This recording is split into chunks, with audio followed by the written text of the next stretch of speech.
All right, awesome. Welcome everyone to another great episode of Our Parents' Basement. Thank you for joining us once again on your Thursday evening or on your favorite listening device. I am so happy to be here once again to talk all things nerd because that's what I do and I do it well. This is OPB and that's what we do. So, yes, thank you for joining us. As you can see, if you're watching on YouTube, we are missing one of our regulars, but we will make up for it because we have a guest, which I will introduce here momentarily. But first, as you all know, I am Philip, and I am trying to live my best life, as we all are. And with us, we have Jason, but I call him Turf. And Turf, how's it going this evening? Man, I'm like you. I'm trying to live my best life. That's why we keep you around, man. You keep us in touch because I've heard teenagers say that, and I'm old and out of touch. So we keep you around just so you can keep me up with the lingo. So yeah, I'm trying to live my best life, just doing my thing, bro. Good, bro. Awesome. Well, glad to have you as always. And like I said earlier when we went live, we are joined this evening by a special guest. His name is Rick. He is from the Not So Southern Gentleman podcast. So, first of all, Rick, I want to welcome you to the basement. So, welcome aboard. Great to have you along. And yeah, say hi and how you're doing and all that good stuff. How's it going this evening? It's great, guys. I appreciate you bringing me in. This is my first time. So we've never done a live podcast, so a lot of my idiosyncrasies and problems are going to be spread to the world. So here we go. I wouldn't call them problems, man. They're yeah, just don't mess up. I'm just kidding. they're not personality traits. They're little quirks that make you lovable. Yeah. Exactly what Turf said. I'm glad to have you along. You need my wife. Before we get any further, and start living our best lives, just quick introduction. Tell us about yourself and the Not So Southern Gentleman. That's a mouthful. I can't even say that. That's what she said. Hey. Oh, you're slamming the podcast. You invited me on here to slam the podcast. I see how this is going to go now. All right. No, we're used to it. My buddy. Oh my gosh. I have a podcast with my buddy Sean, and he's in Bryant and he's sleeping right now. So we can't do our thing. We do comic news, movies, stuff, and everything of the like, just basically geek culture. And we've been best friends for many, many, many moons. I'm froze. You're good. But yeah, we record one weekly, and except for last week where we lost our first major episode, so that was fun. But we're back up now, so we're good. So where are you guys located? Are you guys both in the same city or No, I'm here in local live in Pleasant Plains, and he lives in Bryant outside of Little Rock. So you're both in Arkansas? Yep. Okay. And then well, Turf, how do you know where these cities Absolutely. are? I actually see Rickie pretty regular in person. Shit. Okay. He works in the town that I work in. I live out here just outside of Batesville. He lives just south of Batesville. So yeah. All right. It's local. And Bryant is down just south of Little Rock. So are they is this all driving distance or Little Rock's 2 hours away, hour and a half away, something like that. So okay. Yeah. I mean, if we want to do a major, like when there's a major comic coming up, I can't remember the exact name of that one. The Arkansas Comic Con that's coming up is going to be at the State House. So we'll meet up there on the 8th and 9th. And then in November is Comic Conway. So, I mean, that'll be the next time we make a huge trip. But, yeah, sometimes we do. Like, we may go watch, the next big movie. We may go to Tinseltown, right where he lives in Bryant. So, okay. So, based in Arkansas, and you guys have known each other for years and years. And what was it that made you guys say, hey, you know what? We should share our opinions with the world and start a podcast about this stuff. I don't know about our opinions, about everything, but comics, yeah, definitely. The impetus was we both love podcasts. We started listening to a guy out of Utah named Scott Johnson. If you know who that is or you don't, he runs one of the world's biggest World of Warcraft podcasts. That's what got him really a mark. And then he's got a daily show and that kind of thing. And we really like that format and camaraderie they have on the different guests. And one day, Sean just hit me up. He's like, "Hey man, we got on Amazon. There's this microphone for like $40." I'm like, "Done, bought it." So he was like, "Oh well, crap. I guess I gotta buy a microphone."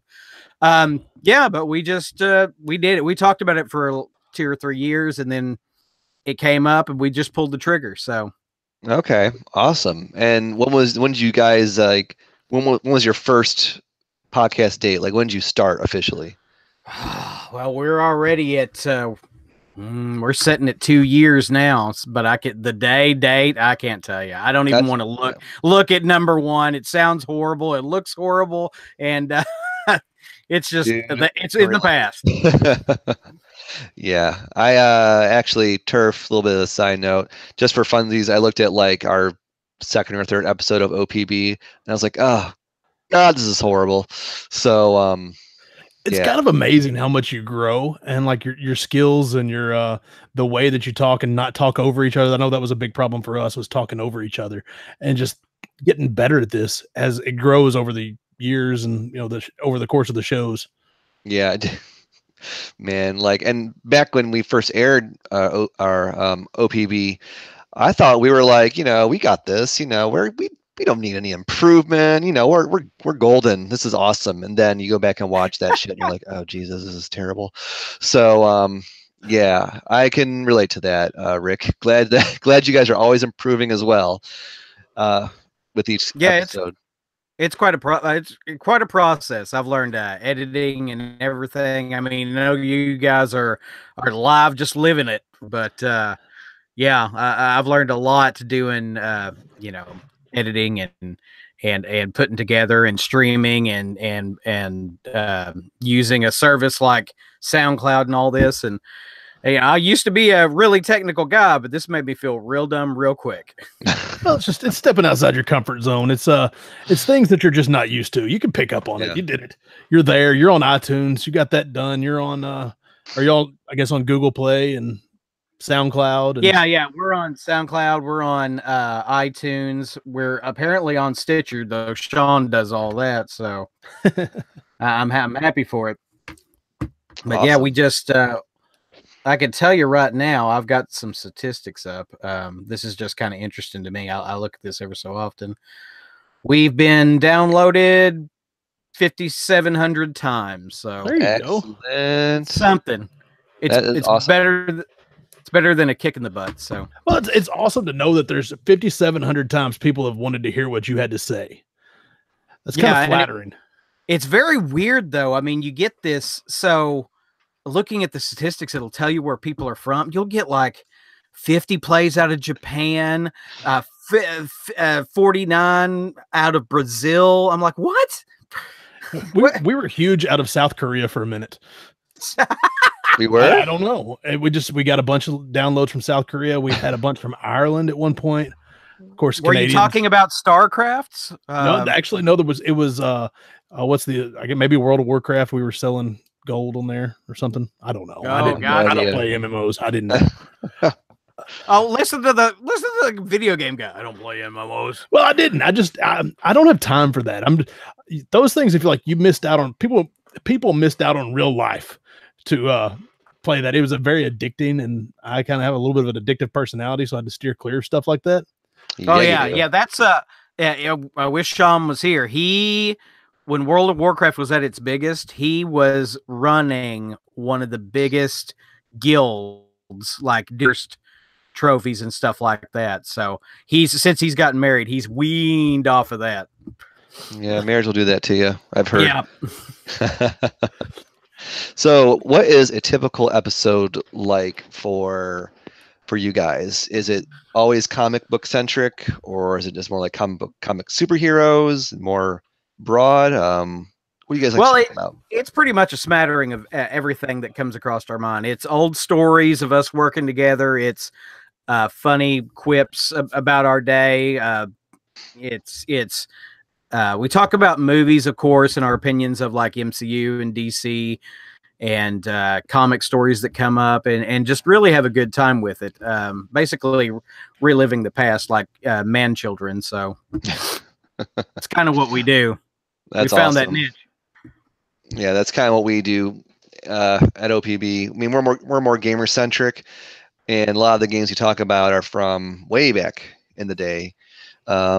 Before we went live, you were mentioning the Castlevania series. That seems to be your favorite game franchise. Is that right?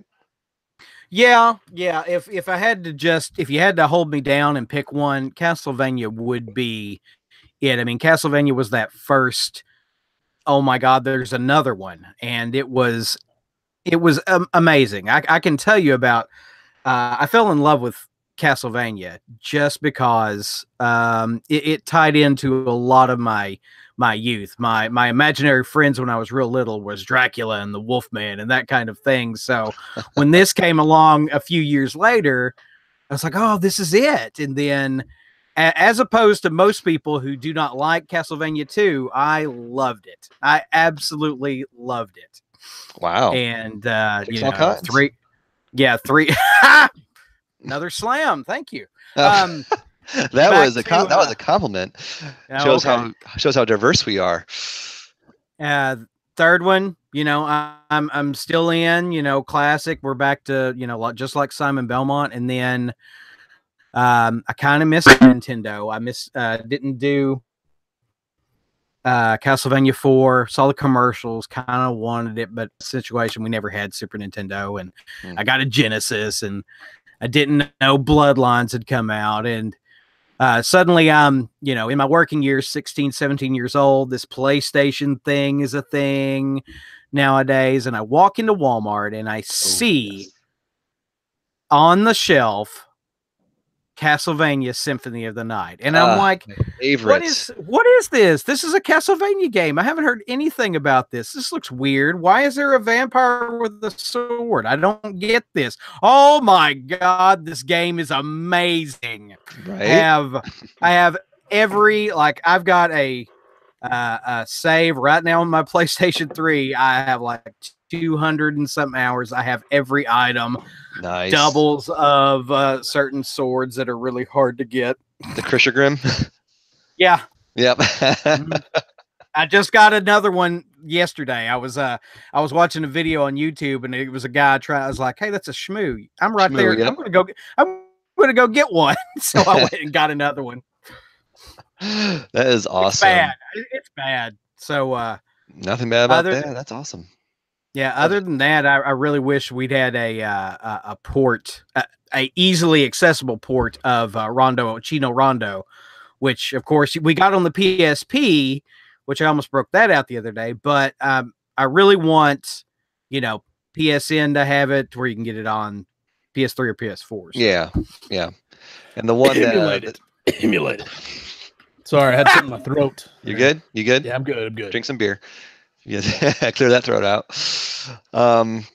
Yeah, quick little tangent. There's also that one that Turf you have, Dracula X Chronicle. What's it called? Right. Is that what it's called? Dracula X on the Super Nintendo? Yeah, the Dracula X is what it's called. Yeah, there's that one, but that's kind of hard to find. That's kind of Rondo of Blood-ish. So. Well, I mean, it's the. You mean this one right? This one right here? Yeah. Look at that guy. Look at that. Yeah, that's the one. Yeah, I heard that was a lot of fun. So it's okay. It's nostalgic. It definitely works as a Castlevania. If I'd have ran into it, if I had a Super Nintendo at the time it came out, I'd have been perfectly fine. It's just then if you'd have made me play Chino Rondo, and then I would have punched somebody in the face. Yeah. Well, we could talk about Castlevania all day, but I think our main topic this evening is Rick is going to kind of educate us about all things comic centric, because I know for myself, I know Turf and Charles, who is not here, we are kind of dunces and noobs when it comes to comic books. We don't know much of anything. So, Turf, did I introduce that properly? Is that right? Yeah, that sounds great, man. I know that none of us are really, we've never went down that rabbit hole, even though I've dabbled. I've dabbled in the world of comics, but most of mine is like really weird stuff, like Darkwing Duck and Mask. Bought I could see that. the four series, the four comic miniseries of Mask. So it's like weird stuff, but like the main tales of the main lines of comics, the main Marvel, the main DC, I just kind of always stayed away from. I really like Spider-Man. When I was a kid, had several Spider-Man comics. Like I had the Torment series from like 90, 91, something like that. The Todd McFarlane started the Spider-Man. Yeah, that was really cool. And of course, it had the gold cover, and I bought it at Walmart. Like I was like, this is awesome. It's got a gold color to it. It has to be. It said like number one or first edition or something like that on it. I'm like, hey, cool. Yeah. If you look to me to my right up here on this shelf, you might possibly recognize. Yes. Oh wow. Okay. Jeez, you have all the show and tell tonight. I love it. That was funny you brought that up. That was probably seen it in the background. Yeah, maybe.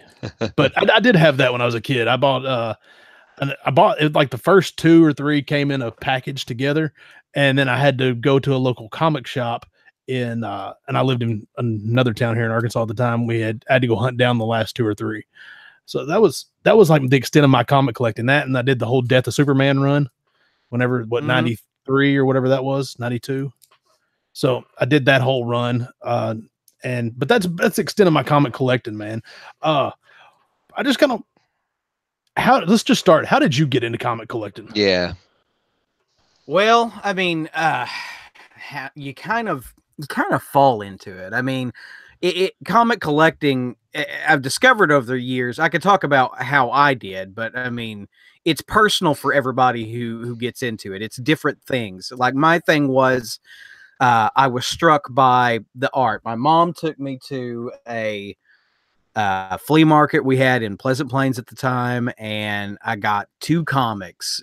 She said you can have 2 comics, and one was Ghost Rider number 76, and one was Thor. It was like 363. It was the Marvel 25th anniversary cover. It had just a headshot of Thor by Walter Simonson, and it was the art that called to me. I mean, it's this amazing. Somebody took the time and detail and put their heart and soul into designing and bringing these characters to life, and it draws you in. Just like I'm a huge Transformers fan. I don't want to get off topic, but what brought me into that fold was walking to that toy store, or Walmart, or whatever, and seeing those amazing art pieces on those boxes that really drew out the character. And comics did that for you, page after page after page.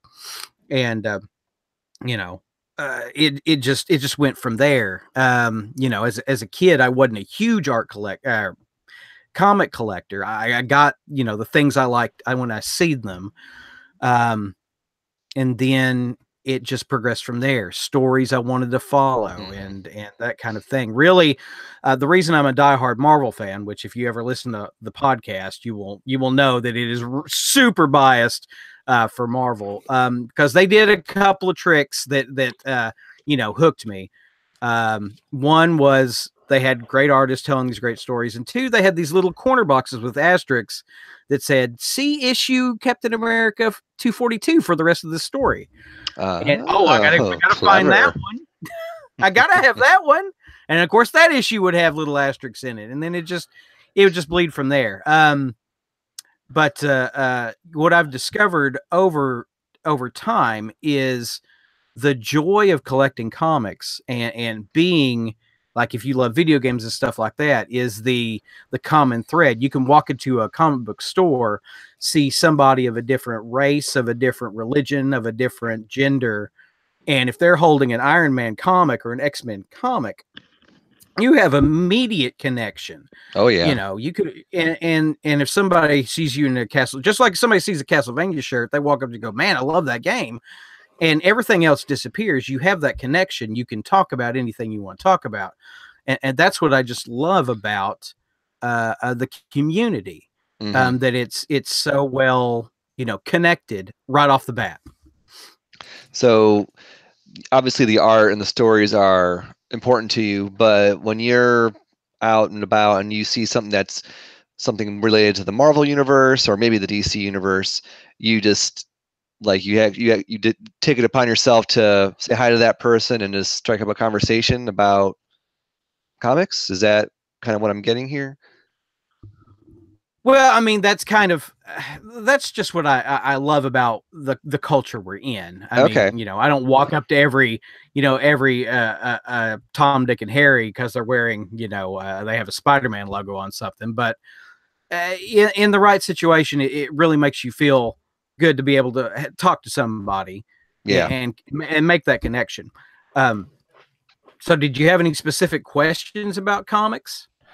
Oh man, actually, I guess I do. I mean, if a person wanted to get started, like comics have really exploded in the last decade. With the Marvel movies hit, before that it was like the Dark Knight, those Batman comics hit. How would a person get started? It's kind of overwhelming. There's so many characters and so much lore to say the Marvel universe. You can't just dip your toe in it because you won't know what's going on. It's like jumping into Lost 3 seasons in. It doesn't make sense. Yeah. So if somebody wanted to kind of dip their toe, so to speak, into the fount of comics, man, how would they even start? Well, the easiest way, if you were like, man, I want to see what this is about, is walk into your local library and go pick up a trade paperback of considerable size, of like an inch and a half. The old, I was in our Independence County Library today, and they had a great selection of like classic XMen stories, classic Superman stories, Batman, Spider-Man, and that's not going to cost you anything. That's going to cost you a library card and your time. Trade paperbacks is where the industry has moved to a lot. A lot of the profit they're seeing these days is playing off of these movies. We've got a new Black Panther movie come out. Here's a 300-page omnibus of jungle action through Black Panther's original series, and we throw the first appearance in the Fantastic Four 52 or something like that in the front of it, so you have that too. And they've become really good resources where they used to be these kind of elite things, because trade paperbacks haven't always been there. I mean, they aren't the same. They've evolved. Back whenever I was a teenager collecting comics, a trade paperback was just a rare thing. You'd have to special order from your comic book store dealer, and it'd be like, $50 or something, like a Marvel Masterwork. But nowadays they're, $19-20, and it's like every story that's in, you can pick any flavor of comic and get a trade paperback. Interesting. I want to. Oh, go ahead, Turf. Kind of stop. We got a little lingo in there, and you got to you're talking to children here. These are people that don't understand comics. All a trade paperback is. It is a contained volume of a comic story or related items of comics. Like you could have. I've got quite a few behind me. Like I have. I love art. Like I said. John Byrne is my favorite artist of all time, and there are several volumes of what's called Fantastic Four Visionaries, John Byrne, and it's several volumes of just his entire run of Fantastic Four in the late 70s and early 80s. Okay, so like if I wanted the whole series of, say, that Torment, if I wanted that Spider-Man story arc, it's like 5 comics or 5 books long. There's a trade paperback. That would be just a trade paperback that would just contain that story. Yep. Cool. Interesting. Okay, and then you said omnibus too. So yeah, I know what that is, but I'll let you talk about it. Yeah, about noob. Yeah, an omnibus is more of a complete, like you may get, like I have the trade paperbacks of the John Byrne Fantastic Four. Well, they may issue, and I think they have issued just an omnibus, like a 500-600 page hardbound edition of all those stories. Okay, so it's a bigger version of the trade paperback. It's a trade hardback. Yeah, absolutely. I bought one over the weekend, so yeah. Now, do you, if you mean how would I get into floppies? Just original comics. I want to collect as a collector. That's a different ball game, and we could talk about that if you want. Go ahead, yeah. Because when I think comics, that's what I immediately think of are those. Not the omnibuses. I'm going to buy a Spawn #1 and sell it for $10,000 and put my child through college. Right? Oh my goodness! Right? That's what we're talking about here. That's how much they are. Oh my god! No. I don't know what to say, jeez. The big. I'm referring to, of course, the comic crash of the 90s, where the market fell out. The bottom of the market fell out. Marvel went bankrupt and sold off all of his stuff, and Image Comics hopped around like idiots. And if you're coming at it from the collector perspective, older is better.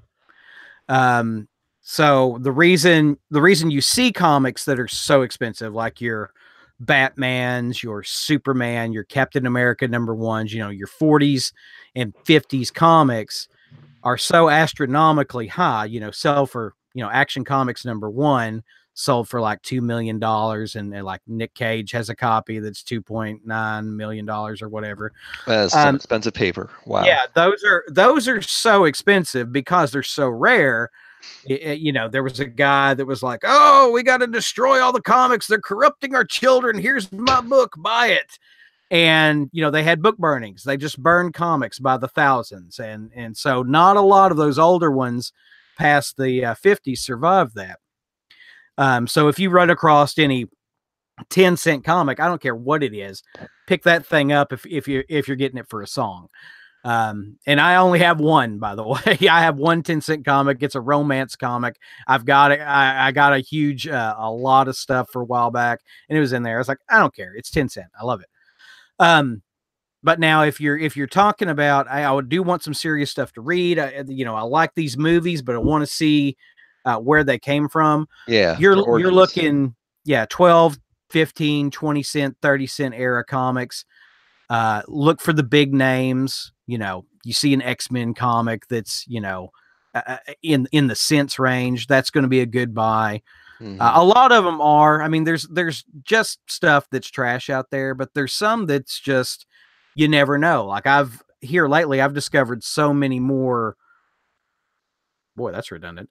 So many other comics that I hadn't looked at because they're off names, like they're Marvel Chillers. Oh, well, John Byrne did a story in there, and that's the first appearance of Tigra or something. It depends on what you like. I do not suggest anybody get in it for the money. Because it's not going to be there. I mean, you can hunt for years, and I will tell you a story. I've collected comics for as long as I've been able to drive, see, whatever. I've had my eye on them, and I've never come across a comic that's going to make me any money. Yeah, I've never come across a $1,000, $2,000 comic I'm going to turn around and sell. It just really doesn't happen. Though I did run into a guy I know knows a guy, and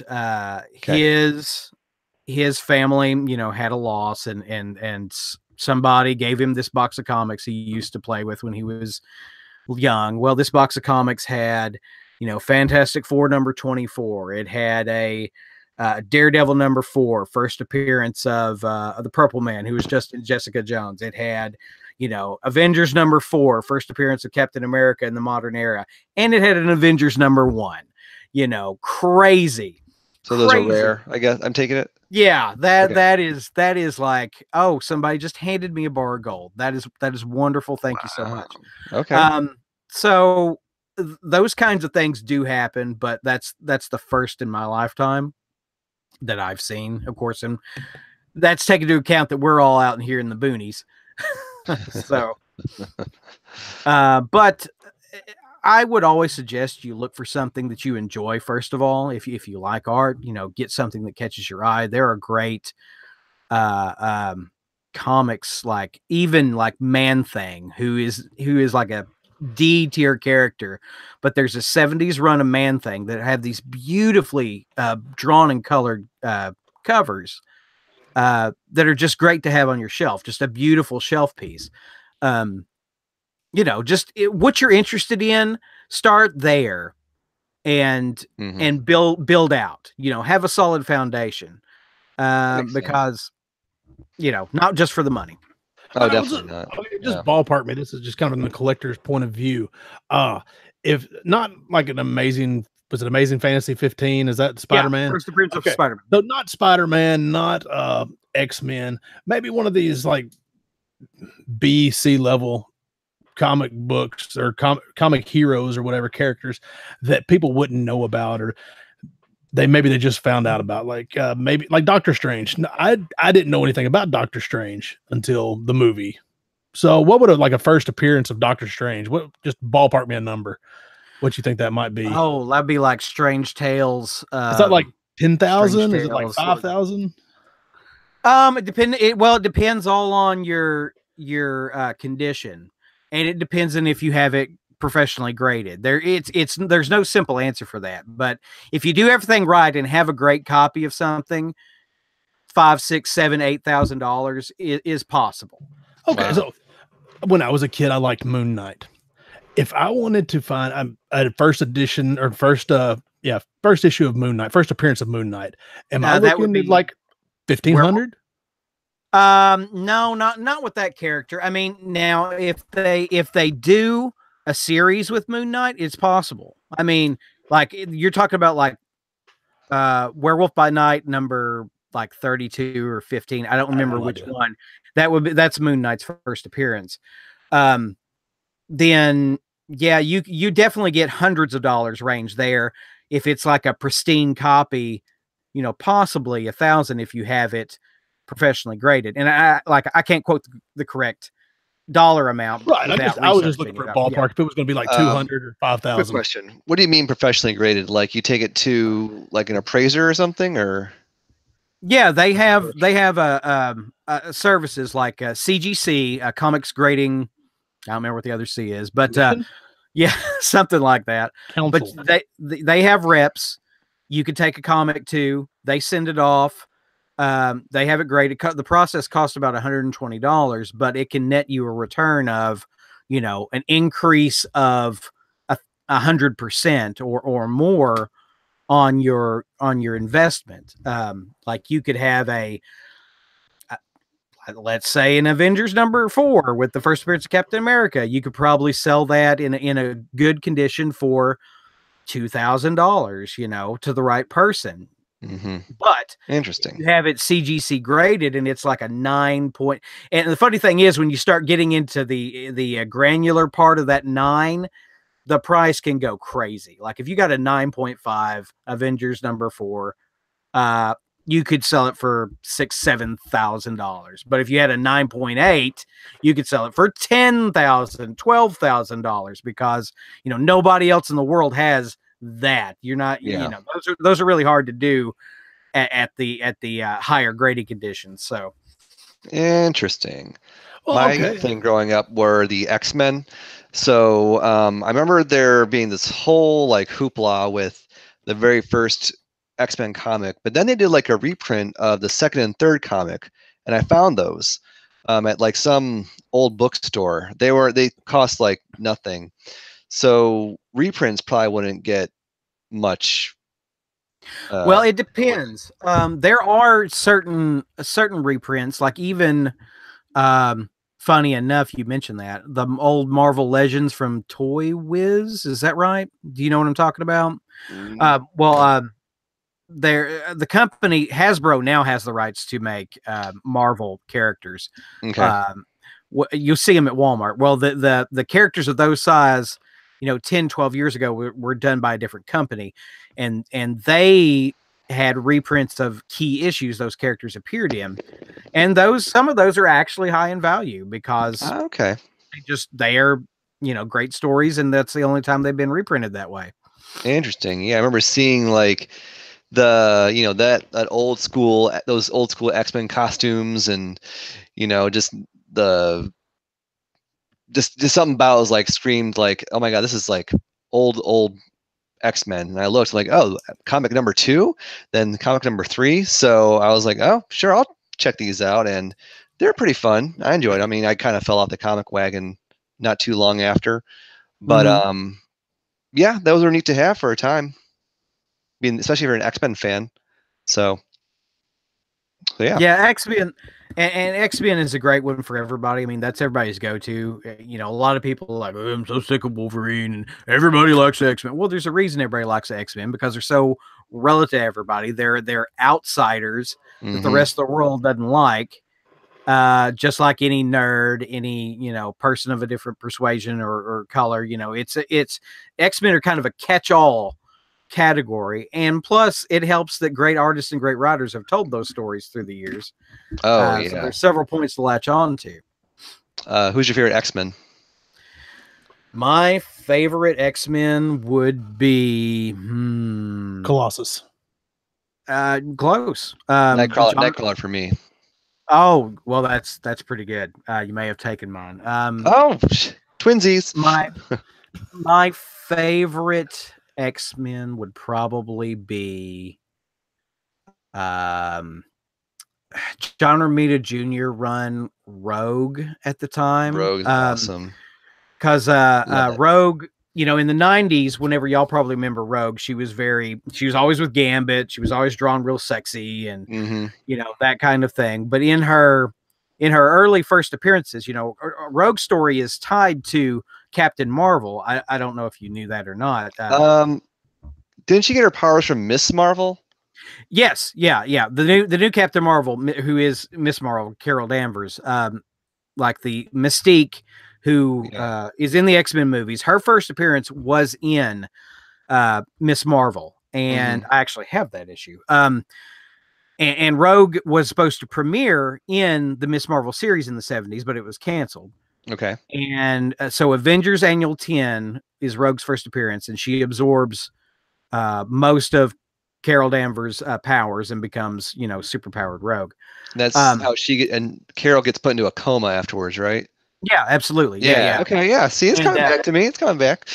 Yeah, and there's that story I really love, because there was so Avengers number 200, Carol Danvers goes off with this guy who has control of her mind, and they have a child. And so when Avengers Annual 10 came out, the writer, I can't remember who it is who did it, but he had Carol go smooth off on all the Avengers, how they let that happen to her.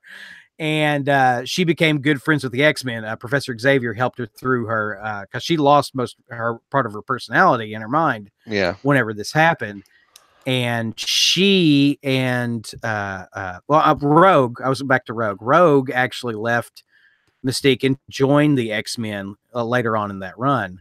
And it's really good stories. There's a great Wolverine and Rogue solo story that happens in Japan that really sticks out. So, okay, awesome. I'd say Rogue.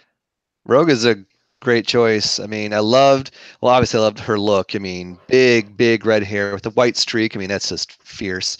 But also I loved her powers, and I liked her struggle. I mean, she couldn't touch, you know, folks without kind of ruining their lives. So that's just like something kind of deep for, you know, something that's like a kid's thing. Because that's when I first heard of Rogue, it was on the X-Men 90s cartoon, you know, one with the awesome introduction. So I love that cartoon. Yeah, that music, you know. So Rogue is a great choice. Yep. But Turf, you were about to ask something. We got an X-Men tangent. So man, I got that was gold. I don't know. I was actually going to kind of going along the same way, except I was more broad. If what's your go-to? Everybody's got their go-to character that they like to collect for, that they enjoy reading for. Obviously, you know, you like X-Men, but what's your go-to? Like I'm a Spider-Man guy. I never was a Spider-Man person. I don't know how to explain that. I mean, I like Spider-Man. I mean, Spider-Man Homecoming was amazing. And, you know, Infinity War. But my favorite character when I was little is going to be that Ghost Rider, because of that first issue. I always loved Ghost Rider. Anytime I see one I don't have, I grab it. Anytime I see even Ghost Rider is kind of funny because Marvel bought I can't remember the company that had the original Ghost Rider, which was the guy, and he was in the Western. He had a white horse, he had a white cape, white hat, white everything, and it glowed, and they called him the Ghost Rider. Of course, he was a guy in a phosphorescent cowboy suit or whatever. Yeah, and so when they ended that and launched this Ghost Rider series in the 70s. Skullface, motorcycle riding guy. They called the other guy Knight Rider, and he showed up later on. They tied him into the same family and that kind of thing. There have been several Ghost Riders, like you think, the Skullhead and all that. The second one, Danny Ketch in the 90s. The new one, and I cannot remember his name, but he was great on Agents of S.H.I.E.L.D. I don't know. Did y'all watch that season that had Ghost Rider on there? I really liked it. I like Ghost Rider. I'm on board. Yeah, they actually had Johnny Blaze Ghost Rider in there, and I just loved it. I was over the moon. This is me being a noob again. Ghost Rider, he rides a motorcycle. Does he have any powers at all? Like, he's got a flaming skull. There's that. Like that's his head, right? Does he throw those as well, like a hobgoblin, or no? He's not the headless horseman. No, he's got a chain. He's got a chain. Remember the chain? Yeah. Yeah, the first Ghost Rider was a guy named Johnny Blaze, and he was possessed by a demon named Zarathos, and he could use the demon's powers. Like he had this penance stare, like he literally could grab somebody, look them in the eye, and they felt like they were in hell. They were punished for their sins. But funny enough, they kept coming back and being bad guys after that. So I thought it was kind of weird. I mean, didn't you just like literally almost go to hell? And anyway, and he had the now the first Ghost Rider didn't have the chain, I don't think. The chain was the second Ghost Rider, the Danny Ketch, the really amazing art by Javier Stellaris and Mark Texiera on that run, where it was just I shouldn't have liked it. I knew I shouldn't have liked it because it's not my Ghost Rider. It's not Johnny Cage, but good Lord, it was just a beautiful book when it came out, and it continued that way. They even did a third Ghost Rider series with Mark Texiera doing that in the 2000s, and love it. I've got a print of his he signed for me at the last Comic-Con he was at. Oh, that's pretty cool. That's so then has the Ghost Rider always just been changing identities? Is that what's going on? Like it's the same demon, and just he chooses a different like. No, cyclist? actually, the demon was only tied to Johnny Blaze. The other ones are different. Like the I think the one Catch is like the actual angel of death or something like that. That's and punishes and that kind of thing. So. Yeah. Like a lot of the later Ghost Rider, and actually they did a series with Johnny Blaze that were real, Judeo-Christian kind of angels and demons stories, which was neat too. Yeah. I know there was a movie with how did you feel about the Nick Cage movie? Nuts? Yeah, Nicolas Cage.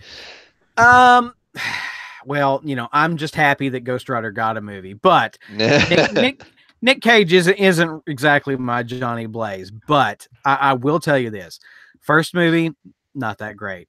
That second movie, if you just took the scenes with Nick Cage out, I'm great. I'm fine. I'm golden. That was a perfect Ghost Rider. The amazing special effects. When he gets into that Earth Mover and it becomes his vehicle, I almost died in the theater. That was the most one of the most amazing things I've seen in the theater. I will put that scene against a new MCU universe. Any one scene in the movie besides like maybe Thanos fighting Doctor Strange, 1,000 Doctor Stranges. But I digress. that was great. That really did it for me. So Ghost Rider's that's your top tier character. I'm not sure, but I think you might have lost a lot of credibility just then. That second Ghost Rider movie was terrible. Wait, so there was a second one? I thought there was only one. Okay. No, there was Ghost Rider and then Ghost Rider Spirit of Vengeance. And the second one had Ghost Rider peeing flames and giving the kids a thumbs up.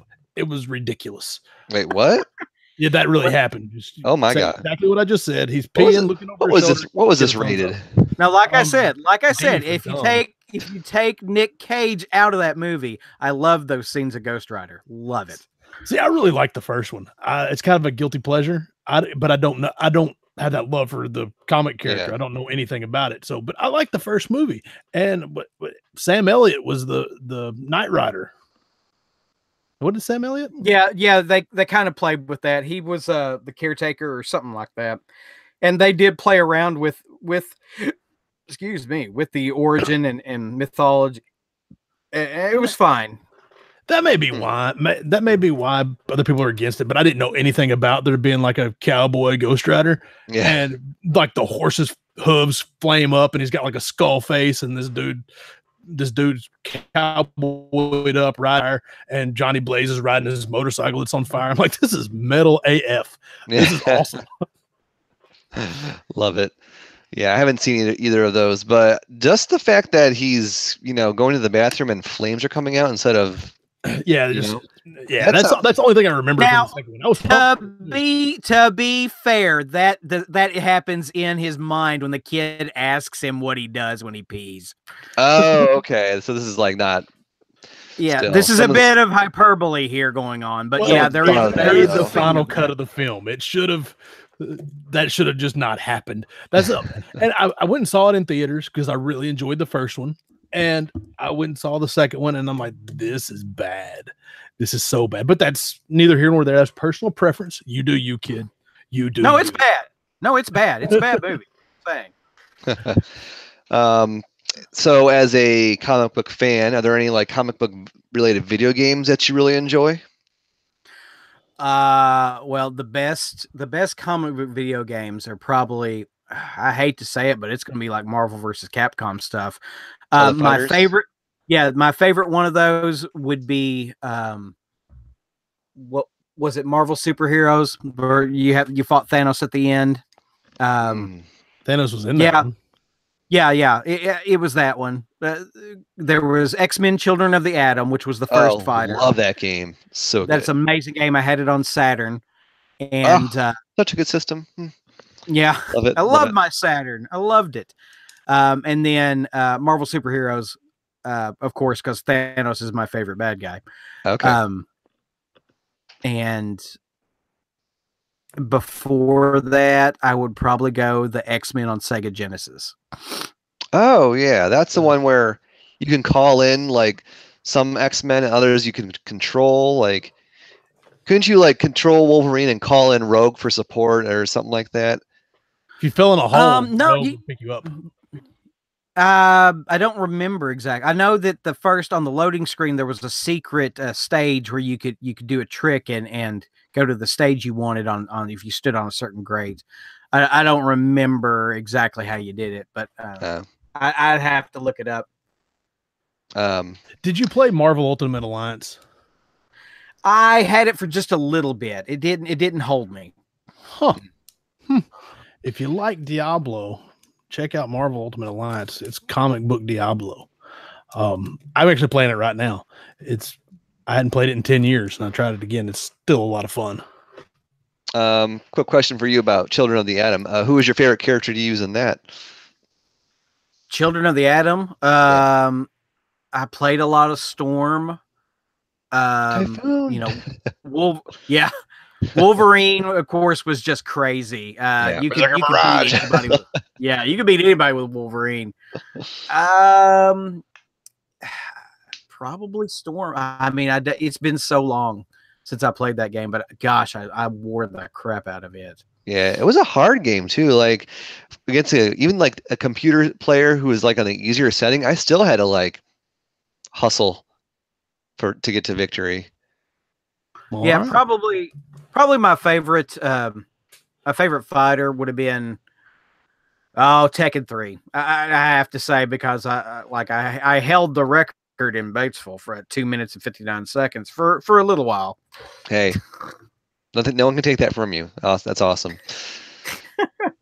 So a lot of the video games that are based off of comic books, a lot of them seem to have, I don't know, a not so good rep because a lot of them come from movies.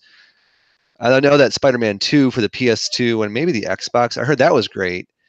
But were any other ones that are like based off of films, or those Did you play any of those?